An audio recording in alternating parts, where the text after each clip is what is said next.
Pronto, está gravando, eu vou dizer novamente. Então, ó, hoje a nossa aula é aquela de reposição da sexta-feira da semana passada. Então, a gente teria que ter aula sexta-feira agora, dia 11, só que não vou ter porque vou ter reunião. Então, a aula de sexta-feira, dia 11, eu vou dar na quarta-feira, dia 16.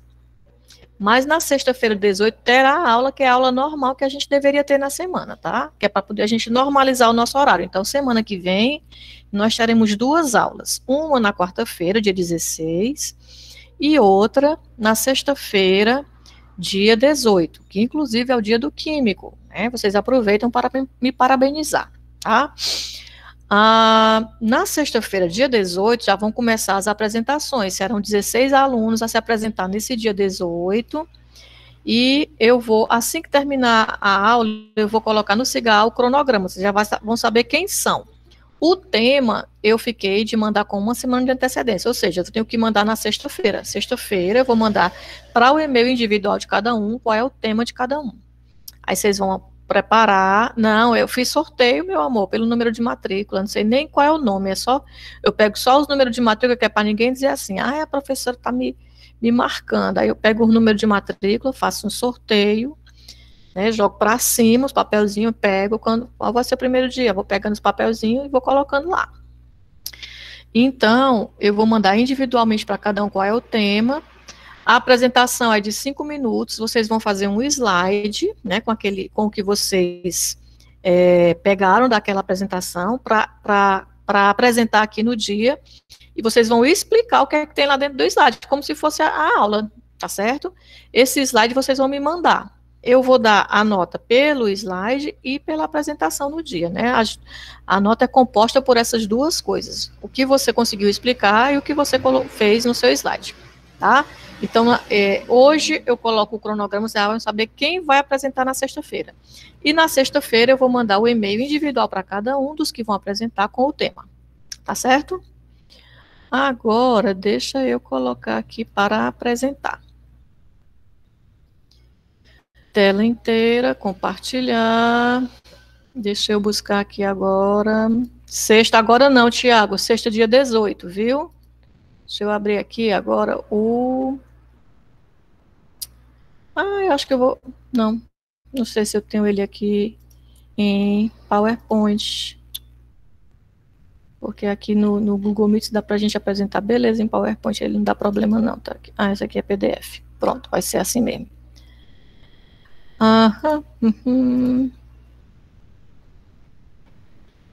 Vocês estão vendo a tela onde diz assim, introdução ao equilíbrio químico?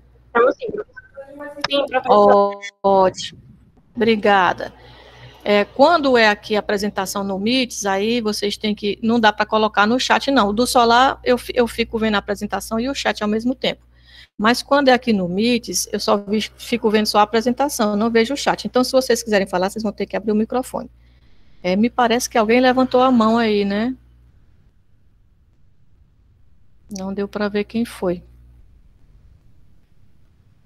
Então, vamos lá.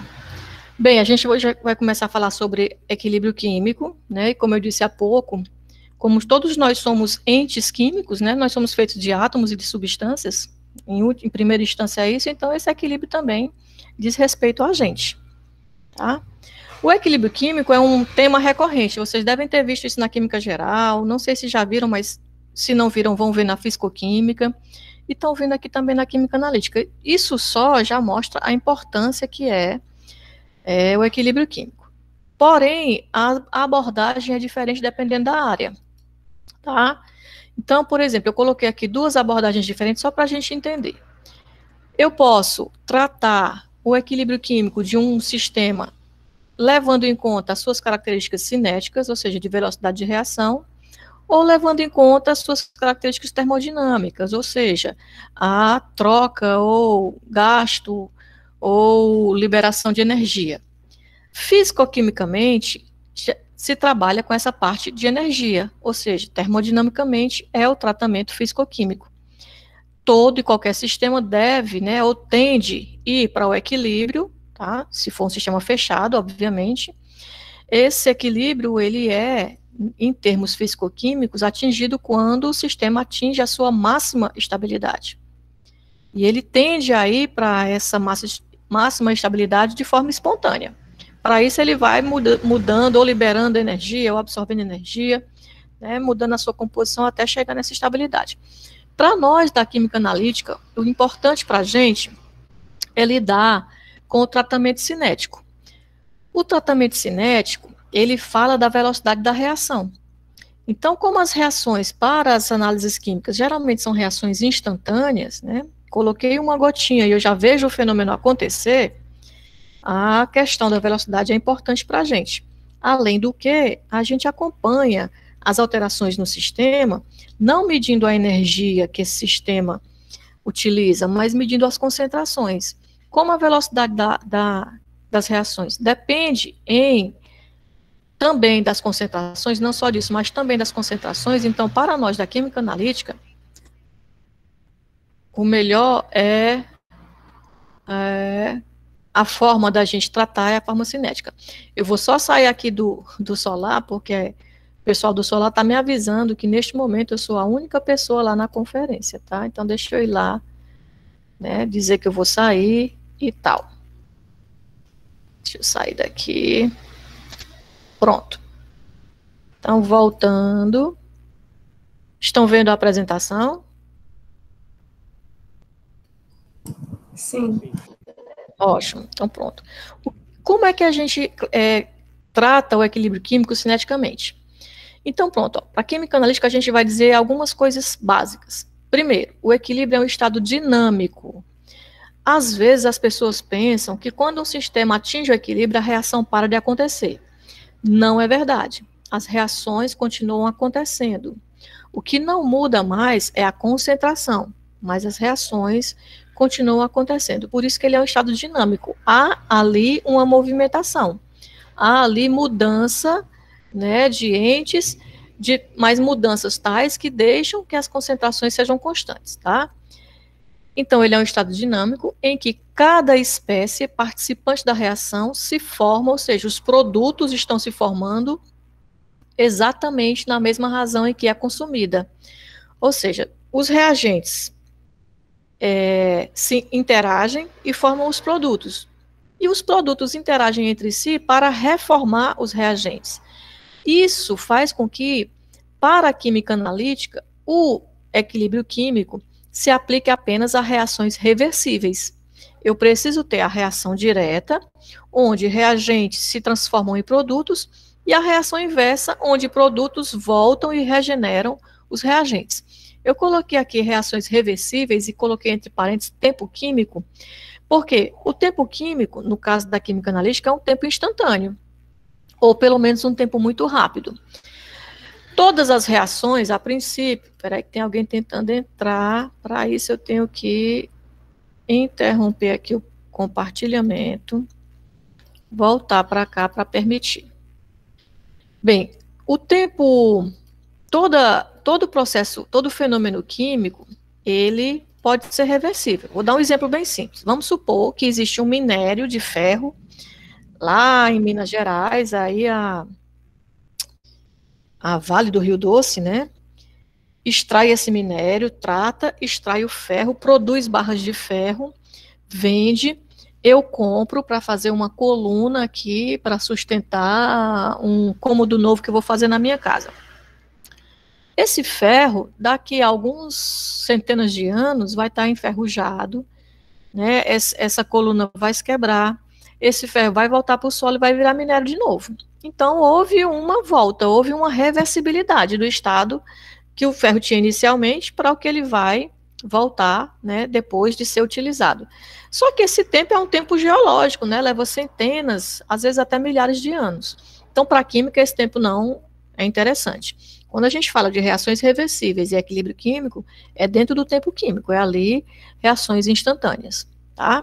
Então, ele se aplica apenas a reações reversíveis porque eu preciso ter justamente a reação direta, onde cada espécie participante da reação vai se formar, né? Ou seja, eu vou formar os produtos, e a reação inversa, onde exatamente eles serão consumidos na mesma razão, na mesma proporção, na mesma velocidade, para reformar os reagentes.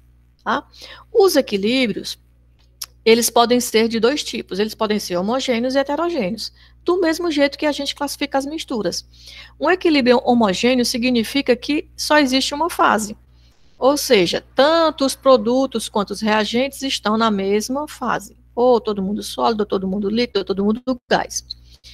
E os equilíbrios heterogêneos, onde a gente tem várias fases. Um exemplo bem simples é lá no laboratório, onde vocês vão fazer uma reação de precipitação. Então, os reagentes de vocês estão na fase aquosa, eles estão dissolvidos. Quando a reação acontece, né, que você tem lá a amostra, você coloca o reagente, um dos produtos se precipita, fica na fase sólida. Então, eu vou ter os reagentes na fase líquida, ou aquosa, né, e o produto, um deles pelo menos, na fase sólida. Vai se estabelecer um equilíbrio entre aquele produto na fase sólida e os reagentes lá na fase líquida. Então, eu tenho um equilíbrio heterogêneo. Entendido até aí, gente?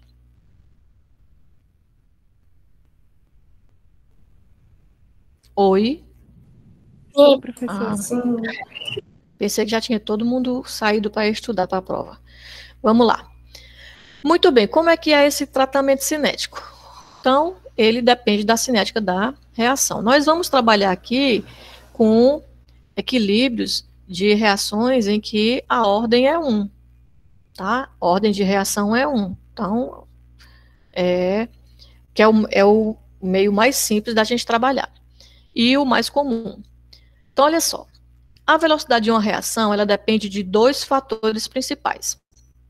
Um é o número total de colisões por unidade de tempo, e o outro é a fração de colisões efetivas. Para existir uma reação, uma substância tem que se encontrar com a outra, e tem que se encontrar da maneira certa. Por exemplo, vamos supor que você tem um crush, né, você está doido para arranjar um namorado, mas está na pandemia, você não sai de casa, e também não acessa a internet. Ou seja, você só encontra as pessoas da sua família. Como é que você vai arranjar um namorado desse jeito, ou uma namorada, ou um crush, ou um ficante, ou seja o que for? Não vai dar. Então, tem que se encontrar. E tem que ser efetivo. Vamos supor que você resolveu, se vacinou, né, já passou a segunda dose, os dias tais lá, então agora você resolveu sair. Aí você saiu e começou a encontrar pessoas. Só que você encontrou aquela pessoa que você paquerava ainda antes, né? Paquerar é o novo, né? Você estava interessado ainda antes da pandemia, e você viu essa pessoa caída na sarjeta, cheia de vômito. Aí, naquele encontro, não vai dar match. Você não vai ficar afim de ficar com a pessoa. Então, não foi efetivo o encontro. Então, não vai rolar química. Não vai dar uma reação. Assim também são os átomos. Eles precisam colidir, e essa colisão tem que ser efetiva. A efetividade dessa colisão depende da direção em que esses átomos se encontram e da força com que eles colidem, tá? Então, estudando esses dois fatores, esses dois rapazes aqui, o Goldberg e o Wage, eles começaram a fazer vários experimentos e perceberam que existe uma lei que rege, né, a velocidade das reações. Essa lei ficou conhecida, eles deram o nome de lei da ação das massas. Eles disseram o seguinte, que os reagentes tendem a formar os seus produtos na velocidade que depende do produto da concentração desses reagentes. Então, ele disse assim, a velocidade de uma reação é proporcional à concentração dos seus reagentes. Obviamente, se eu tenho muito reagente, aumenta a chance deles se colidirem.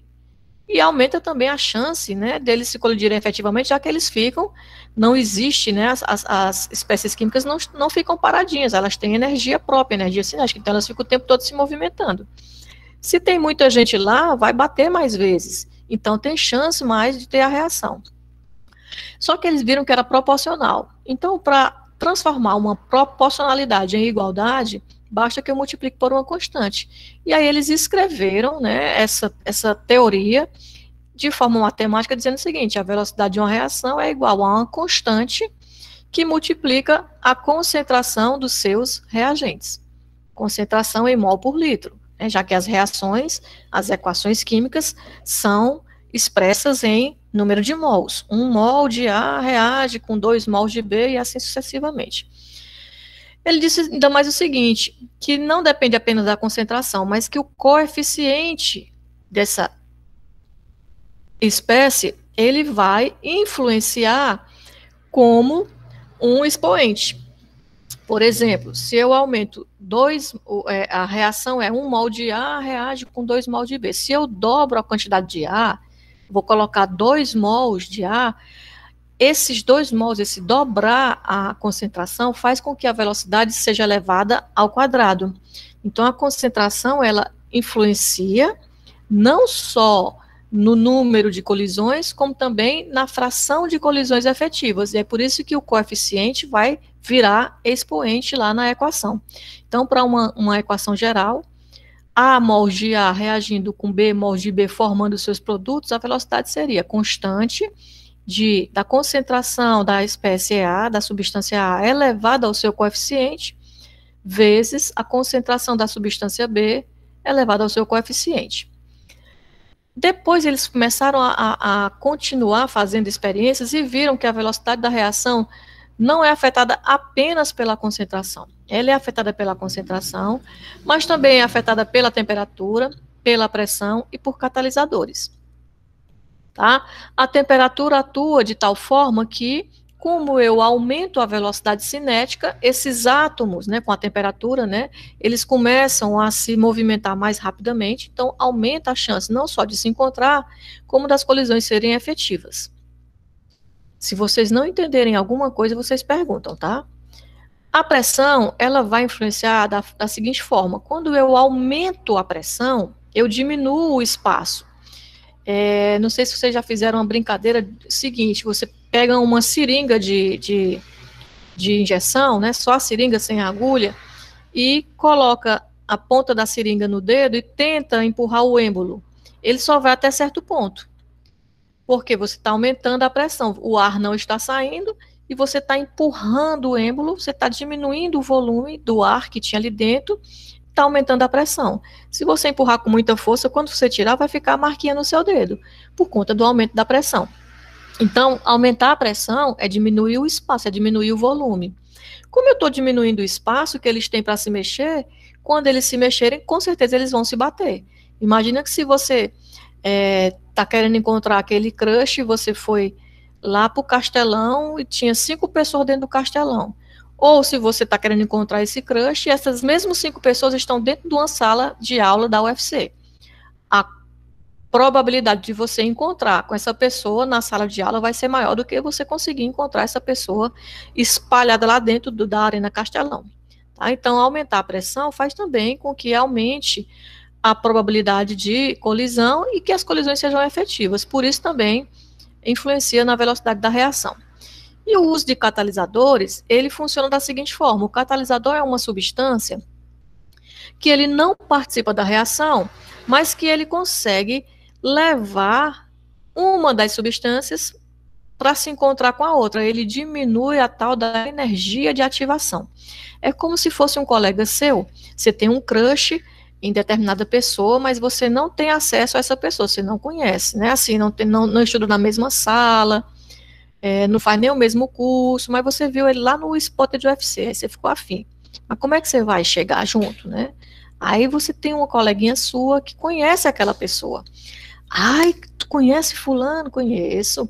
Ai, pois me apresenta. Então, essa pessoa, ela vai ser o catalisador. Ela vai fazer com que você e a outra pessoa possam se aproximar e, quem sabe, né, colidir efetivamente, rolar uma química, a reação acontecer e aí o relacionamento vingar, tá? Então, o catalisador funciona assim, e aí por isso que ele também afeta a velocidade de uma reação, ele aumenta essa velocidade de uma reação.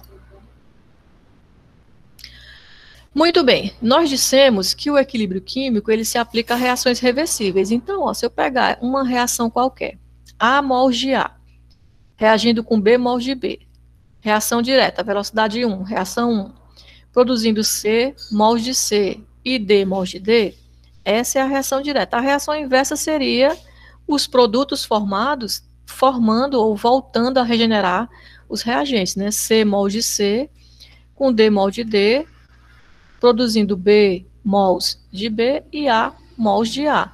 Essa que eu vou chamar de velocidade 2, porque é a reação 2. Reação direta, reação inversa. Como ele disse lá na definição que o equilíbrio se estabelece quando isso acontece na mesma razão, ou seja, quando as duas reações, direta e inversa, ocorrem na mesma velocidade, eu vou fazer o seguinte, eu vou igualar V1 a V2. O que é V1? Qual é a equação de V1? Velocidade é igual a constante que multiplica os produtos, os reagentes de uma reação. A reação direta, os reagentes são A e B. Concentração dos reagentes elevado aos seus coeficientes. Então, K, quem multiplica A elevado a A e B elevado a B. A reação inversa, a V2, quem são os reagentes no caso da reação inversa? São os produtos da reação direta. Então, a velocidade vai ser K, que multiplica C elevado a C e D elevado a D, tá? Igualando as duas equações, o que é que eu vou fazer, ó? Se V1 é igual a V2, então eu vou ter que K vezes A elevado a A vezes B elevado a B é igual a K vezes C elevado a C vezes D elevado a D. Vou fazer o seguinte. O K que está multiplicando no 2, eu vou passar para cá. Ele vai vir dividindo. K1 dividido por K2, uma constante dividida por outra constante, vai também resultar numa constante, que nós vamos chamar de Kc, que é a constante do equilíbrio. Aí, eu tenho C, se eu tirei o K, passei para o outro lado, quem vai ficar desse lado vai ser C elevado a C vezes D elevado a D. E aí eu vou passar o A elevado a A vezes B elevado a B para o outro lado. Eu deixei todos o K só de um lado, né? Passei o K daqui para cá e as concentrações para o outro lado. Como essas concentrações, desculpa, estão aqui multiplicando, elas vão passar para cá, dividindo. E a gente vai ter essa expressão. Então, sempre a constante de equilíbrio de uma reação química vai ser o produto dos produtos elevado aos seus respectivos coeficientes sobre o produto dos reagentes elevado aos seus coeficientes, levando em conta a reação direta. C e D são produtos da reação direta. A e B são reagentes da reação direta. Tá? Isso aqui é o que a gente trabalha na química analítica, mas na realidade, lá na fisicoquímica, ninguém fala em concentração molar. Gente, sempre que aparece esse colchetezinho, significa que é concentração molar, tá? Lá na fisicoquímica se fala em atividade, que é exatamente essa capacidade da espécie química, né, do átomo ou do íon, de se movimentar para efetivar essas colisões. Mas aqui na química analítica a gente não trabalha com atividade, a gente trabalha com concentração, porque a gente prepara a solução de acordo com aquela razão, né, soluto, solvente, prepara na unidade de molaridade para poder saber quantos mols tem, para poder fazer a reação dentro da metodologia adequada. Então, para fazer uma aproximação do tratamento do equilíbrio na fisicoquímica para a química analítica, a gente leva em consideração essa relação. A atividade de uma substância é a sua concentração molar vezes a sua força iônica. A força iônica é tanto maior quanto mais diluída for a solução. Por que mais diluída? Vamos supor que eu tenho uma solução bastante diluída em que a substância A fique muito longe da substância B, e aí uma não vai interferir na outra, nem por atração, nem por repulsão. Então, qualquer movimento da substância A vai ser relativo só à sua própria atividade. Então, é por isso que a gente pode fazer a aproximação da unidade concentração molar com a atividade, multiplicando pela força iônica. Quanto mais próximo de 1 for, mais próxima a concentração molar estará da atividade. Esse próximo de 1 é quando a solução é muito diluída. Então, a gente vai sempre procurar trabalhar com soluções diluídas na química analítica para levar em conta que o processo do equilíbrio, né, está acontecendo e que pode ser considerado como um evento normal acontecendo ali. A gente também pode representar essa história de reação direta, velocidade da reação direta ser igual à velocidade da reação inversa, como cálculo, ou como gráfico. E aí a gente vai entender aquela história, né, que eu disse lá no primeiro slide. Algumas pessoas acham que quando atinge o equilíbrio a reação para, mas a reação não para, a reação continua acontecendo, só que as concentrações não vão mais mudar. Por que as concentrações não vão mais mudar? Vamos tentar entender aqui no gráfico. Ó, faz de conta que eu tenho A reagindo com B no tempo zero, a reação nem começou ainda, então não formou produto. Quando a reação começou a acontecer, tempo 1, o A e o B já começaram a formar C e D.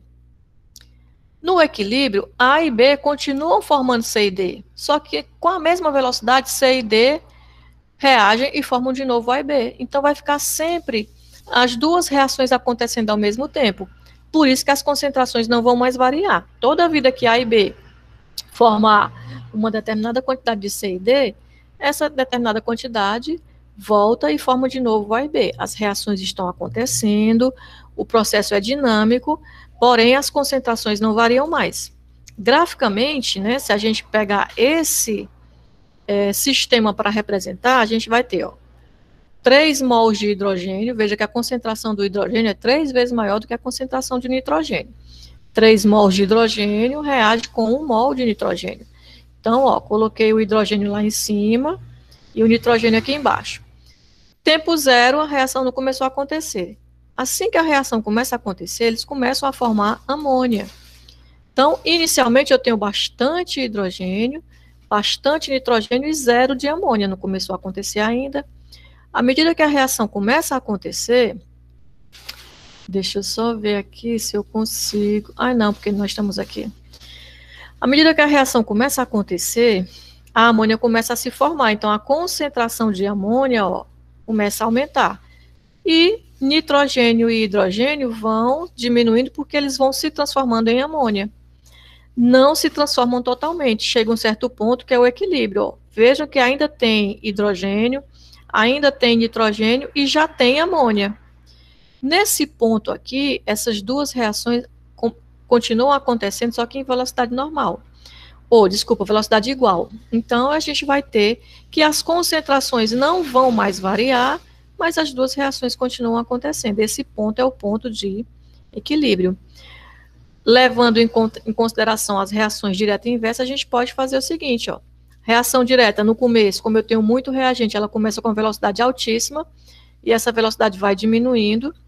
A reação inversa, né? No começo eu não tenho nada dela, não tenho produto para poder voltar, então ela começa com velocidade zero, mas à medida que os produtos vão se formando, ela vai começando a ocorrer, então a velocidade dela vai aumentando, até que chega um ponto em que as duas velocidades se igualam, a gente tem ali o equilíbrio e as concentrações, tanto de reagentes quanto de produtos, não vão mais variar.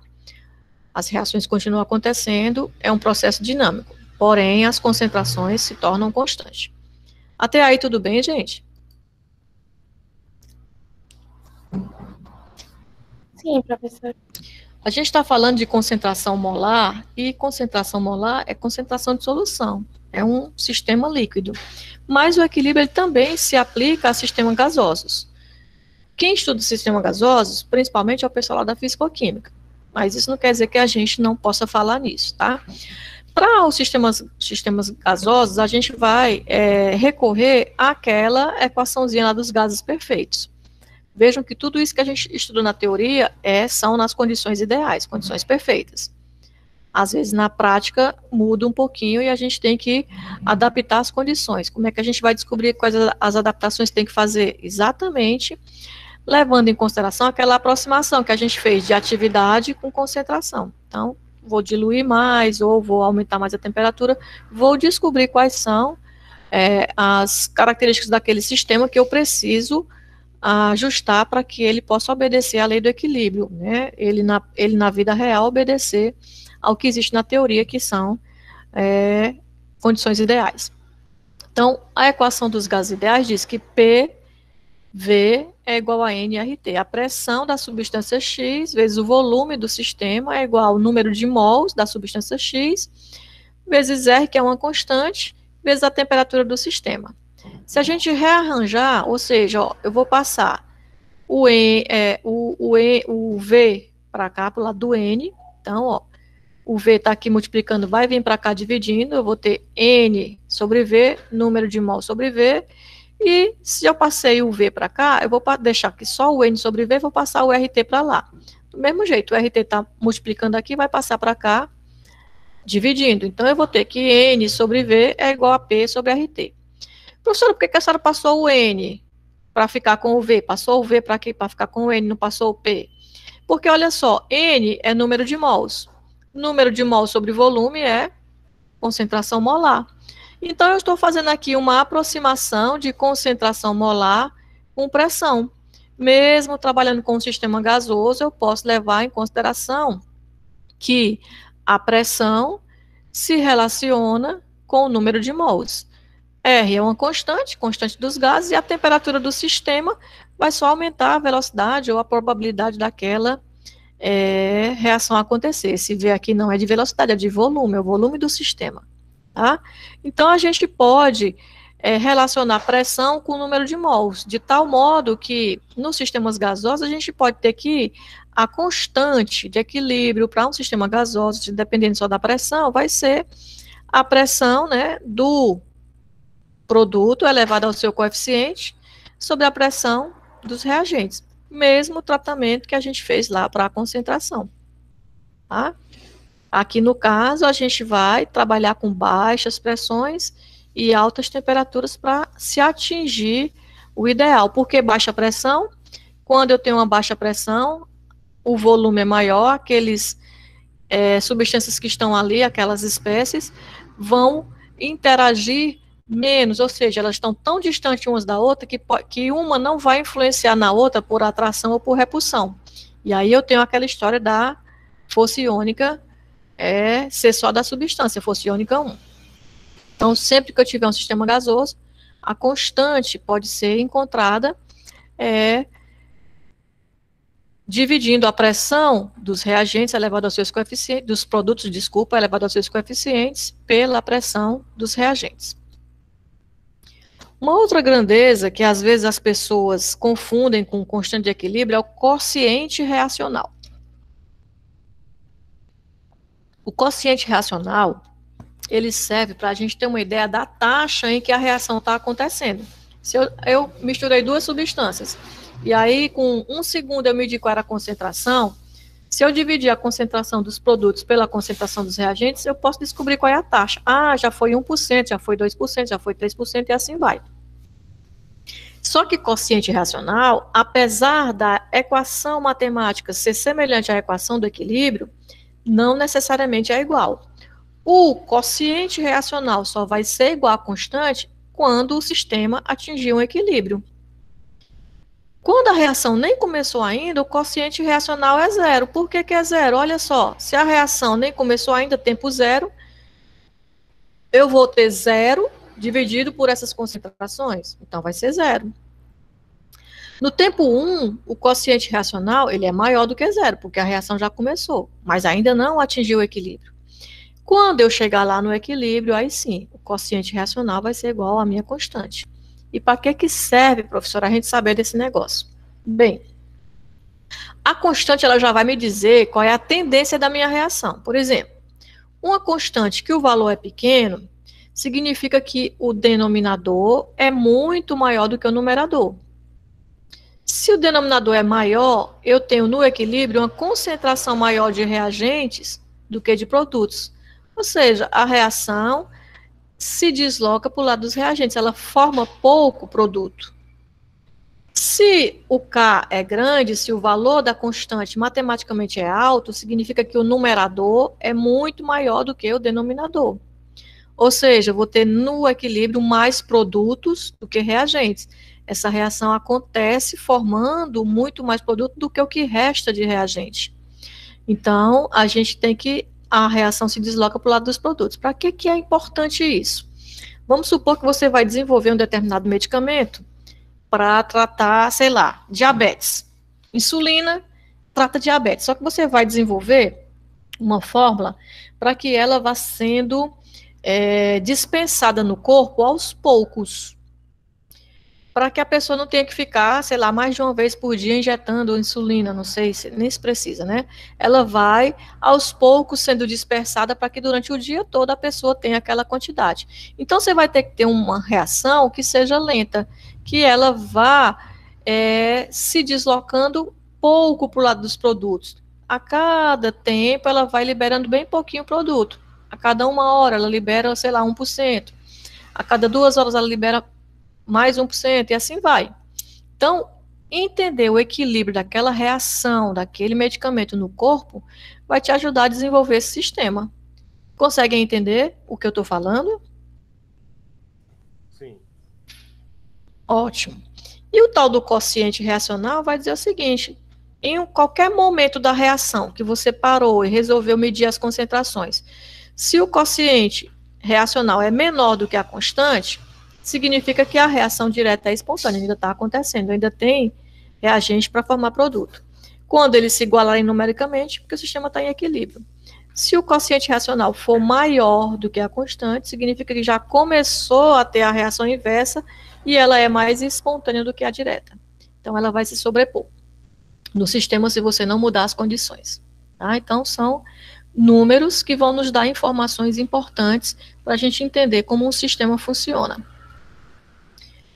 Aí, depois que o Goldberg e o Wade descobriram essa história que a velocidade da reação depende da concentração, né, e é proporcional ao produto dos reagentes elevado aos seus coeficientes, e viram que o sistema atinge o equilíbrio de acordo com aquela equação, o Chatelier ficou interessadíssimo nesse estudo deles e começou a fazer várias experiências, né, como é que esse equilíbrio funciona, né, depois que atinge o equilíbrio, se eu mudar as condições, o que é que vai acontecer?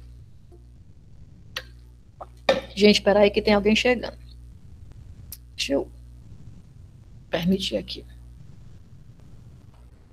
Pronto. Então, ó, ele percebeu que o equilíbrio químico ele é afetado por concentração, por temperatura e por pressão.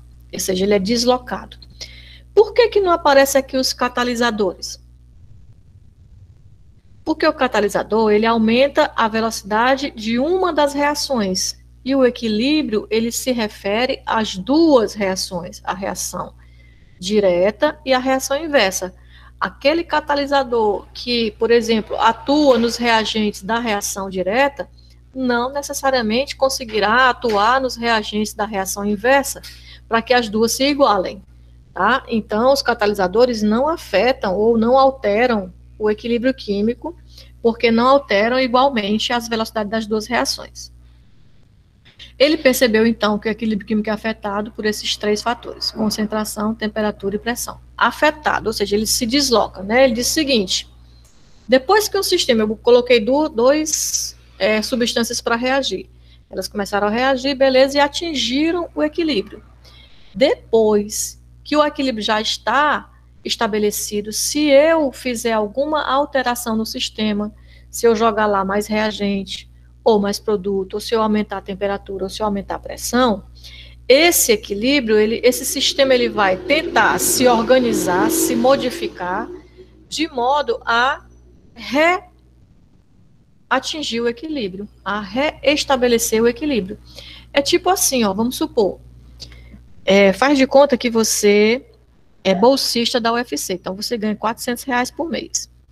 Teoricamente, você se organiza de acordo com aqueles R$400 que você recebe. Aí, de repente, acontece alguma coisa e a sua bolsa é cortada. Vai causar um desequilíbrio. Você vai ter que se reequilibrar. Não, eu não vou poder mais lanchar, ou eu não vou poder mais tirar xerox, eu vou pedir para alguém mandar para mim, algum colega me emprestar, porque eu não vou ter esse dinheiro para gastar. Você vai ter que se reorganizar diante daquela situação que aconteceu. Assim também são os sistemas químicos. Tá? As situações que podem acontecer são essas, variação da concentração, variação da temperatura e variação da pressão. Como é que a concentração afeta? Então, primeira coisa, ó, se eu aumento a quantidade de A e B, se eu adiciono algum dos reagentes da reação direta ou ambos, isso vai fazer com que A e B comecem a colidir mais. Então, a velocidade da reação vai aumentar, eles vão produzir mais C e D. Então, o equilíbrio vai se deslocar no sentido da reação direta, né? Vai se deslocar para a direita, vai produzir mais C e D. Para quê? Para retirar esse excesso. Como é que eu retiro? Se eu aumentei aqui, eu tenho que deixar a mesma quantidade que era antes, eu vou retirar porque fazendo a reação A e B se transformar em C e D. Então, quando eu adiciono reagentes, o equilíbrio se desloca no sentido de formar mais produtos. Tá? Aqui, gente, eu coloquei a seta errada, viu? Tenho que, como é que se diz? Corrigir. Se eu retiro reagentes, vai ser o contrário, tá? Eu errei, botei a seta que era daqui, eu botei para cá e troquei. Eu vou corrigir antes de colocar lá no siga A. Se eu retiro A e B, eu diminuí essa concentração. Então, eu vou ter que dar um jeito de repor essa concentração para que tudo fique igual. Então, essa reação inversa, C e D produzindo A e B, vai ter que acontecer com maior velocidade.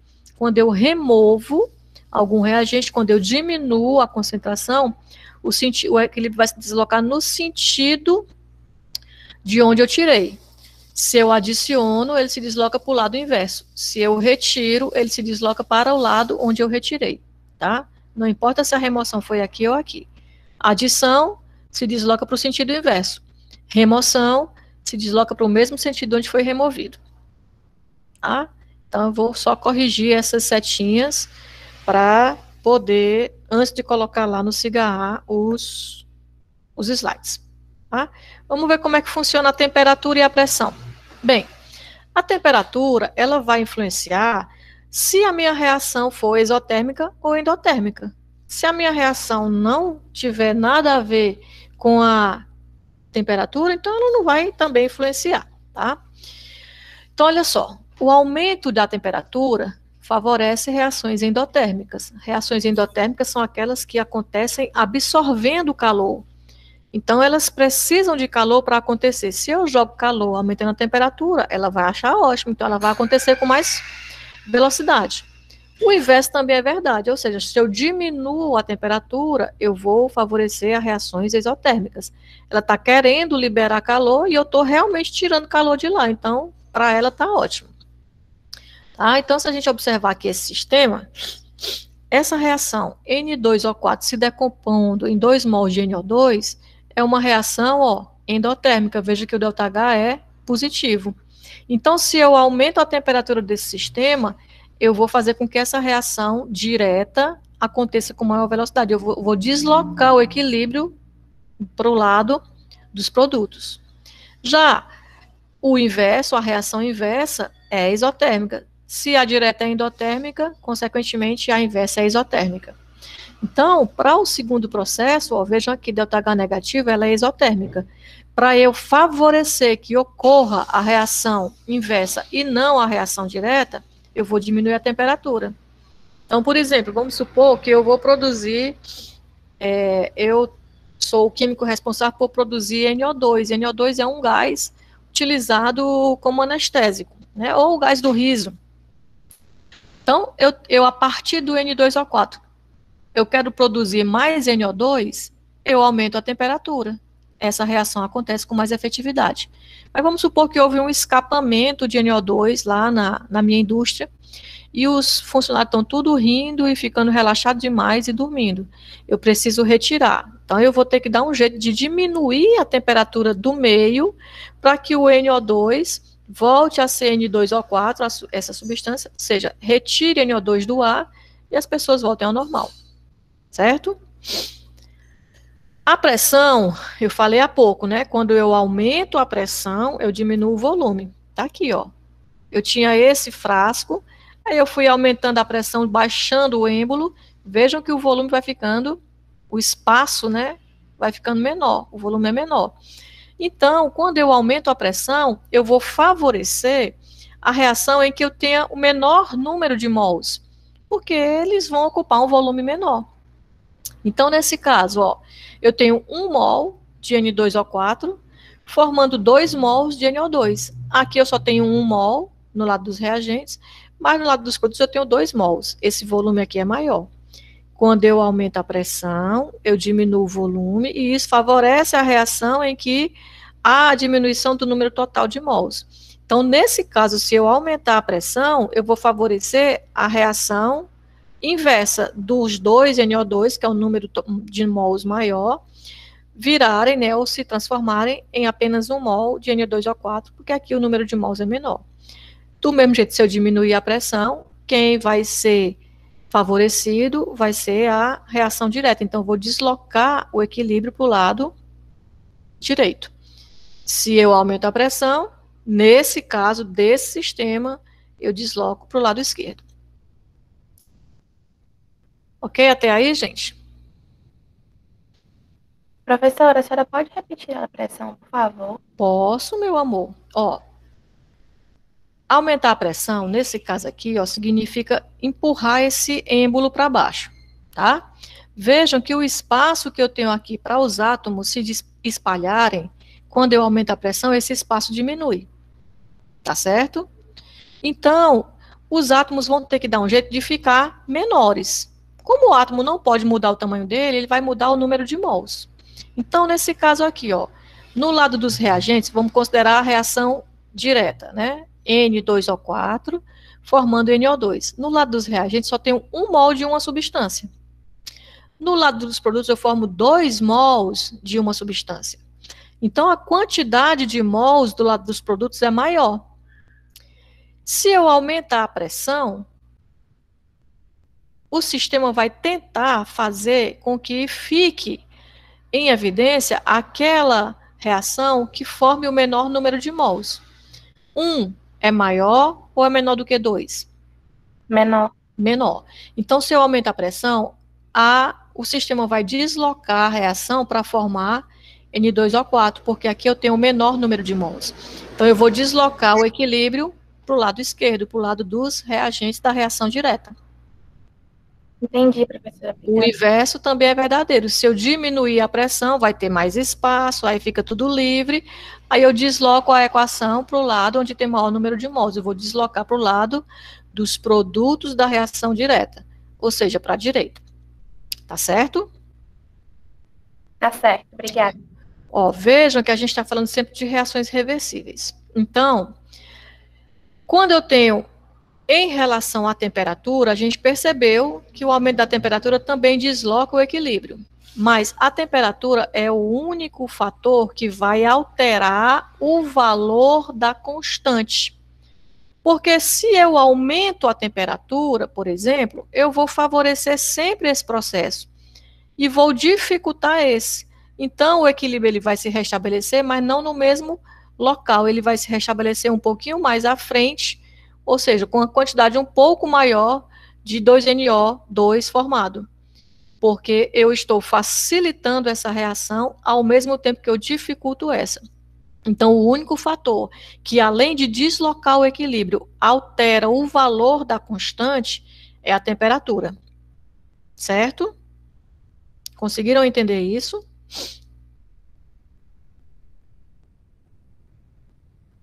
Sim, professora. Oiê. Ah, que bom. Obrigada. Então, ó, gravem isso. A temperatura altera o valor da constante. A gente vai ver mais lá na frente que, por exemplo, aquela história que a gente aprendeu lá no ensino médio, que pH 7 é pH neutro, é verdade, mas não é uma verdade absoluta. Dependendo da temperatura, pH 7 pode ser ácido ou pode ser básico. Mas mais na frente a gente vai aprender isso, devagarinho, tá? Aos poucos, para não dar um nó na cabeça da gente. Tá bom?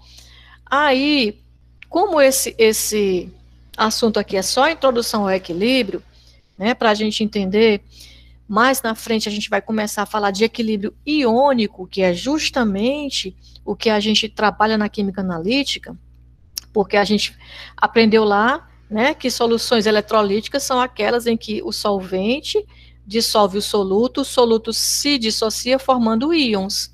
Então, esses íons também vão entrar em equilíbrio. Então, a gente vai trabalhar com equilíbrio iônico, tá? A partir da semana que vem.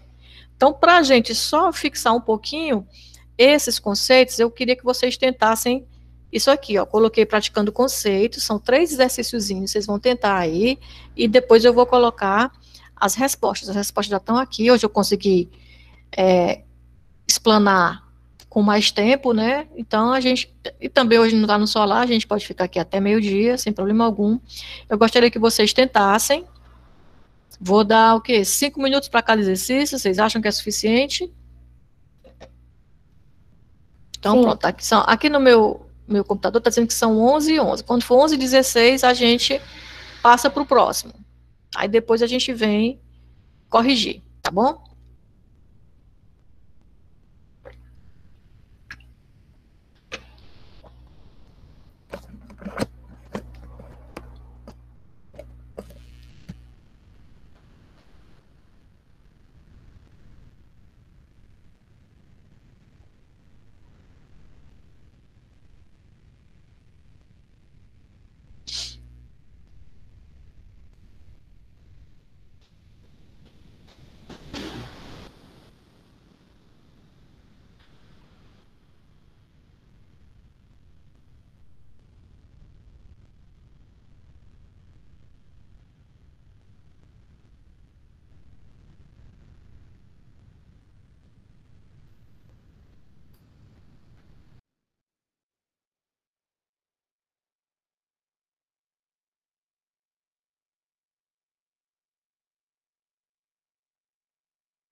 Pronto, gente, aqui deu 11h16. Conseguiram? Alguém conseguiu? Oiê! Menina, mas vocês estão só me deixando no vácuo hoje, né? Gente, Eu tô tentando ainda. Ah, tá tentando ainda, pelo menos respondeu, tá ótimo. Vou dar mais 2 minutinhos, tá certo? Aí acabei que não deu para falar, mas ainda vou terminando aqui.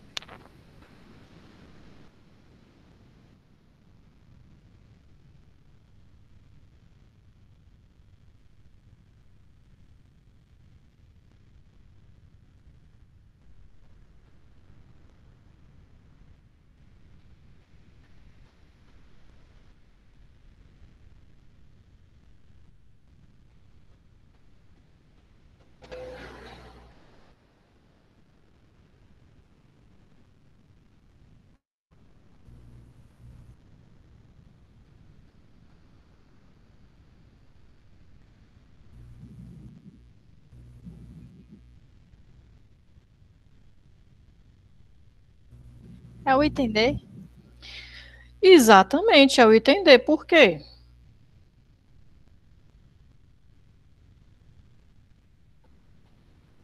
Porque se aumenta a temperatura, favorece a reação endotérmica. Se você aumentar a temperatura, favorece a reação endotérmica. E isso vai fazer com que a constante diminua, é isso? Por quê? Porque aumenta o denominador e aí a constante diminui. Exatamente. Mas se eu aumentar a concentração de dióxido de enxofre, não vai também aumentar a concentração do denominador? Mas o único fator que altera a constante é a temperatura. Olha aí, pelo menos alguém estava prestando atenção no que eu disse. Quando eu aumento aqui a concentração de SO2, eu desloco para a direita. Então, aumenta também essa concentração, de modo que o valor da constante vai ficar igual. Com a temperatura, não. Eu, além de deslocar, eu vou favorecer principalmente uma das reações e não a outra. Por isso que altera o valor da constante. Conseguiram entender, gente? Sim. Pronto, então item D. Vou passar aqui bem Doutora, rápido para a gente. só me lembrando um conceito aqui, é ΔH menor do que zero, tá aqui a resposta. Pronto, ó. Quando é menor do que zero, exotérmico, né? Mas Desculpa, eu coloquei errado, é endotérmico. Por que é o ΔH? ΔH é a variação, né? Variação de energia. Variação de energia, se ele está menor do que zero, é porque lá nos produtos a energia é menor do que é exotérmico mesmo, do que o reagente, ou seja, ele liberou energia como é que se diz? No curso da reação direta. Então, é exotérmico.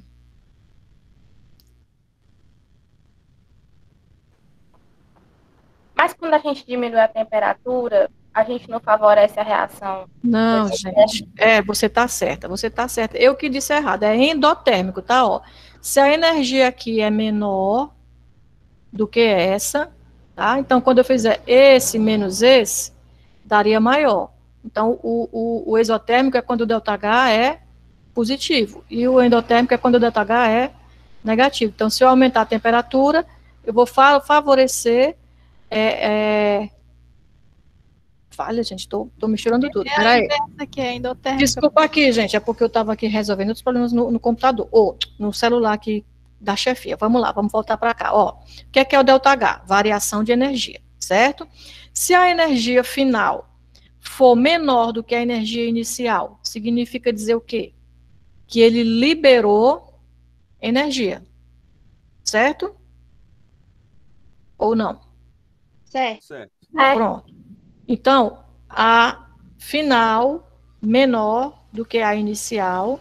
Se eu fizer final menos inicial, o ΔH vai dar negativo, correto? Sim. E ele libera energia, então ele é um processo exotérmico. Um processo exotérmico, ele gosta de perder energia, não é isso? Então, na realidade, o certo é o E e não é o D. Quando eu diminuo a temperatura. Entenderam? Entendi. E concordam? Não entendi. Vamos lá. O que é ΔH? Onde tem delta quer dizer que é variação, tá? H é calor. Para um ΔH ser negativo, como é que é a expressão do ΔH, né? O ΔH final menos o ΔH inicial? Matematicamente falando? A variação. Sim. Isso. Então, para ser negativo, quer dizer que o final tem que ser menor do que o inicial. Ou seja, a energia final tem que ser menor do que a energia inicial. Correto até aí? Sim. Sim, sim. Se a energia final é menor, quer dizer que durante o processo ele perdeu, ele liberou energia. Então, ele é isotérmico. Até aí tá ok? Ah, então tá certo aí. Ele é isotérmico mesmo, né? Isso, ele é isotérmico. Então, se ele é isotérmico, ele gosta quando eu aumento a temperatura ou quando eu diminuo a temperatura do sistema? Diminuo. Diminuo. Quando eu diminuo a temperatura do sistema, eu vou fazer com que a reação direta aconteça com mais velocidade. Então, eu vou deslocar o meu equilíbrio para o lado dos produtos. Eu vou produzir mais SO3, correto? Ah, entendi. SO3 é o quê? É o numerador da constante. Se eu aumento o numerador, eu aumento o valor da constante. Mas o problema não quer que eu aumente o valor da constante, ele quer que eu diminua o valor da constante. Então, eu tenho que fazer o inverso. Por isso que ele está dizendo, eu tenho que aumentar a temperatura, que eu vou favorecer a reação inversa, ou dificultar a reação direta. Então, eu vou aumentar a concentração dos reagentes que estão lá no denominador. Quanto maior o denominador em relação ao numerador, menor é o valor de K. Então, professora, a resposta dessa questão D seria... mesmo. É o D mesmo. É o D. Ó, se eu aumento a temperatura, eu não favoreço a reação direta, correto? Porque a reação direta é isotérmica. Então, essa concentração aqui, que é o numerador, vai ser menor do que essa. Então, o valor da constante vai diminuir. É uma questão matemática. Eu tenho que diminuir o numerador para diminuir o valor da constante. Diminui o numerador e ainda aumenta o denominador. Então, o valor real da constante vai ser menor. Coloque aí num lapisinho assim, ó. 1 sobre 2 e 1 sobre 10. Qual é o valor menor? O resultado? 10. 1 sobre 10. Então, quando o denominador aumenta, o valor da constante diminui. E o denominador não são os reagentes? Então, eu tenho que deslocar nesse sentido, no sentido inverso. Como no sentido direto ela é isotérmica, eu vou deslocar no sentido inverso, que é o endotérmico. O endotérmico favorece quando eu aumento a temperatura do sistema. Entenderam? Sim. Sim, professora. Professora, se fosse endotérmico, aí com o aumento da temperatura, ele iria deslocar para a direita? Se ele fosse endotérmico, com o aumento da temperatura, ele deslocaria para a direita e aumentaria o valor da constante, não é isso? Ou, desculpa, diminuiria. O produto é o... Ele aumentaria, porque Isso. o numerador é o SO. Isso, o numerador é o SO3 elevado ao quadrado. Ah, certo. Certo? Vamos tentar outro? Vamos lá. Vamos tentar esse aqui. Mais 5 minutinhos, até 11h30, tá?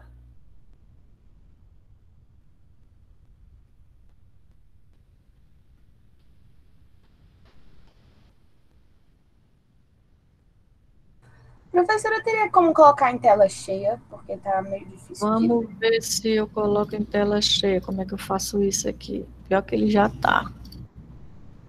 É porque tá no PDF e não tá no... Deixa eu ver aqui. Professora. Eu acho que dá para dar um zoom. Um zoom. Professora, presta atenção, professora. É só apertar. Presta atenção, professora. Pronto. Melhorou? Melhorou, obrigada.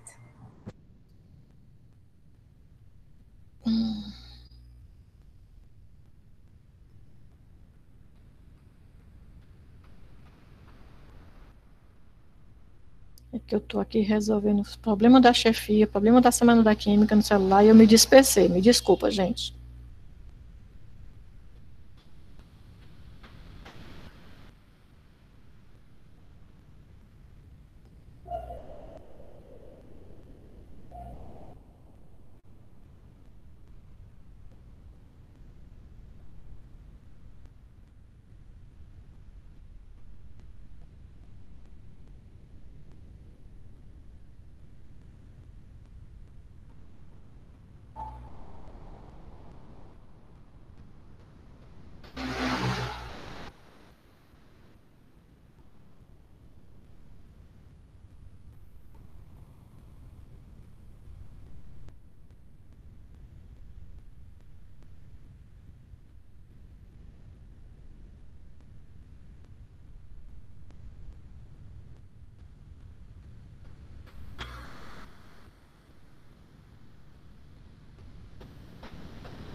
Pronto, aqui já se foram 5 minutos. Vamos tentar junto?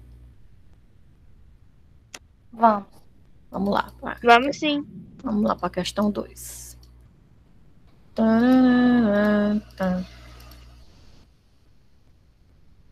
Aqui. Olha só, o que é que ele pediu? Ele deu aqui a reação, né? Pediu para a gente analisar segundo o princípio de Le Chatelier, né? E que a gente colocasse a letra E quando fosse deslocado para a esquerda, o equilíbrio, e a letra D quando ele fosse deslocado para a direita. A gente tem um processo que ele é endotérmico ou exotérmico? Exotérmico. Exatamente. A delta H é menor do que zero, significa que a energia final é menor do que a energia inicial. Então, a reação direta é exotérmica.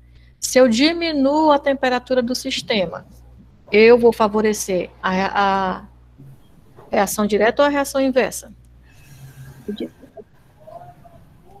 A direta, né? Se ele é exotérmico, ele gosta de perder. E eu estou ajudando ele, estou tirando o calor dali. Então, eu vou favorecer a reação direta, eu vou deslocar o meu equilíbrio para a direita. Se eu aumentar a pressão do sistema, a gente tem menos mols. Eu vou deslocar exatamente para o lado que tiver o menor número de mols.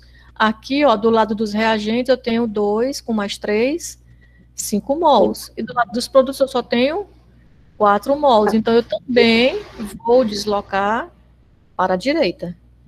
Todo mundo entendeu até aí? Qual é esse aí? Qual é esse item?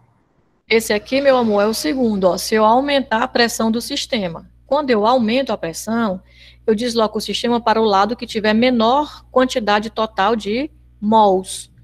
Do lado dos reagentes, eu tenho 2 com mais 3, 5 mols.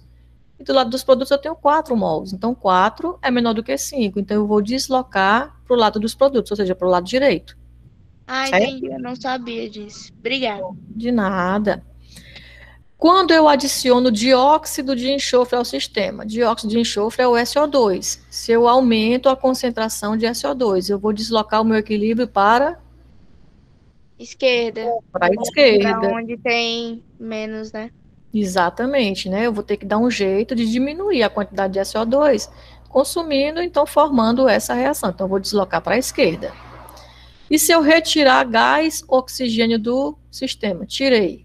Diminuir a quantidade de gás oxigênio. Deslocar para o mesmo lado, onde foi retirado. Deslocar para o mesmo lado foi retirado, para poder repor, né? Essa reação aqui, quando ela acontecer, ela vai formar O2. Como eu retirei, eu vou ter que fazer com que ela aconteça mais rápido para repor aquele O2 que eu tirei. Então, eu também vou deslocar para o lado esquerdo. E aqui ele perguntou se eu adicionar um gás inerte ao sistema sem alterar o volume do sistema. O equilíbrio não vai se deslocar para lado nenhum. Primeiro, se o gás é inerte, quer dizer que ele não vai participar da reação, então ele não vai alterar em nada. E se ele não altera o volume, isso não influencia na pressão. Né? Se ele aumentasse o volume, aí influenciaria na pressão, mas como ele não altera o volume, não vai influenciar na pressão, então não vai acontecer deslocamento nenhum no sistema. Entenderam? Professora? Sim, entendi. A senhora poderia repetir a questão da temperatura no sistema? Posso. Porque desvolta para a direita. Posso sim, ó. A gente viu que ele é exotérmico, correto? Então, Sim. se é exotérmico, ele gosta de perder temperatura, ele libera. Se eu estou diminuindo, eu estou resfriando, eu estou ajudando a diminuir essa temperatura, a liberar essa energia, correto? Eu estou ajudando para que a temperatura, a energia final seja menor do que a inicial. Consegue entender isso? Sim, professora. Porque quando eu perco temperatura, diminui o sistema, correto? Diminui a temperatura do sistema. Então, se eu diminuo, eu estou favorecendo essa reação que é exotérmica. Se eu favoreço essa reação direta, então ela está acontecendo com mais velocidade, essa reação no sentido de formar mais produtos. Então, eu estou deslocando para o lado direito. Para o lado dos produtos. Conseguiu entender? Consegui. Obrigada. Nada. Vamos só mais um. Aqui. Deixa eu ver se vai aparecer. Ih, aqui eu vou ter que diminuir um pouquinho para poder aparecer tudo. Vamos lá. Tentem aí. É até 11h40, tá certo?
Pronto, vamos tentar fazer junto. Esse aqui eu não vou lá para a folha da resposta, só depois que a gente discutir junto aqui, tá certo?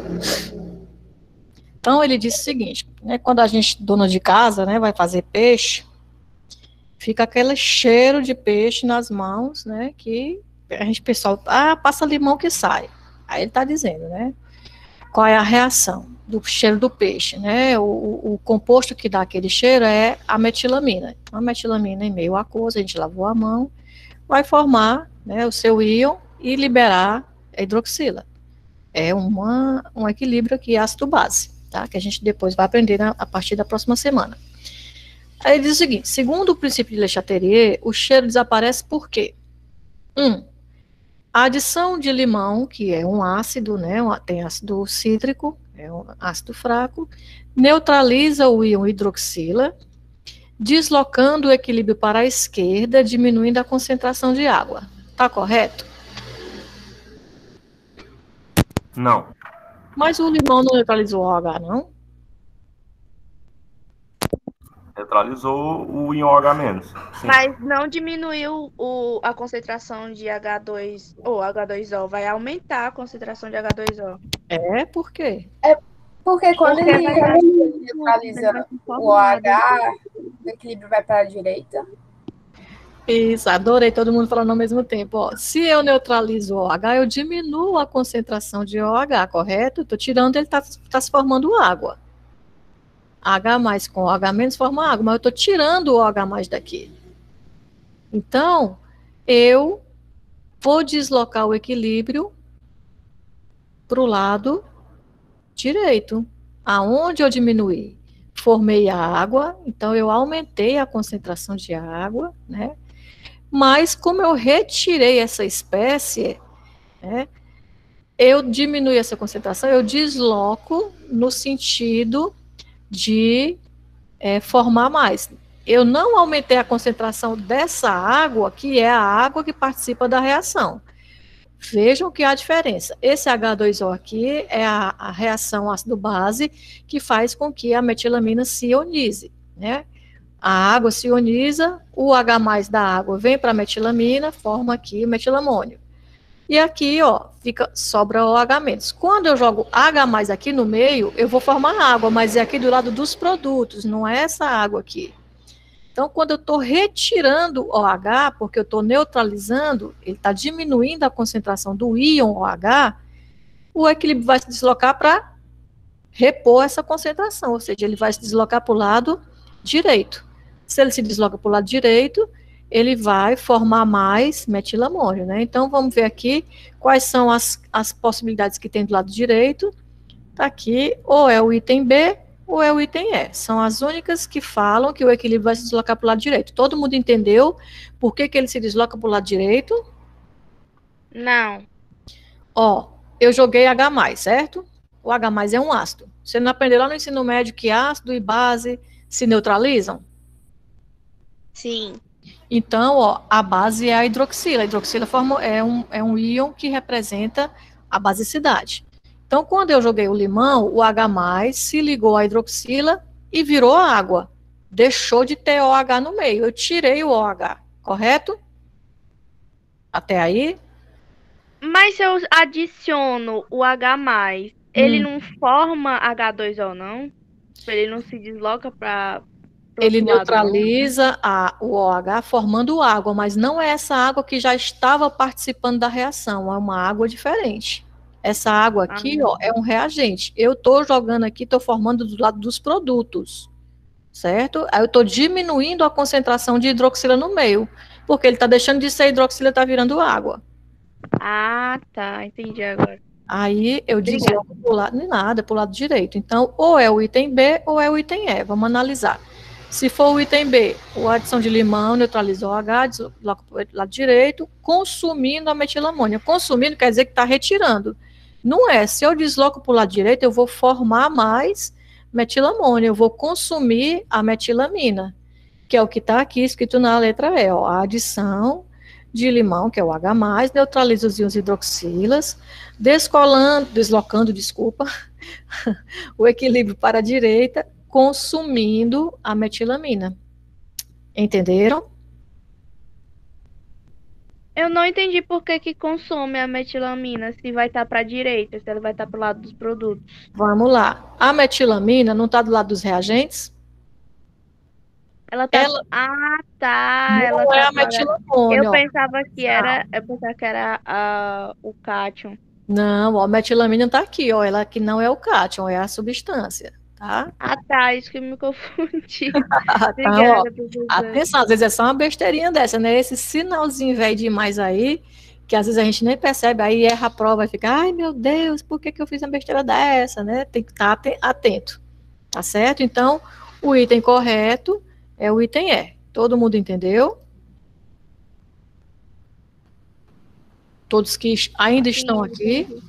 Beleza, então, ó, sim, né? Parece o programa do Silvio Santos. Eu vou interromper o compartilhamento, vou já parar de gravar, mas antes de parar de gravar, vou só relembrar o que a gente conversou mais cedo, que alguns ainda não tinham chegado.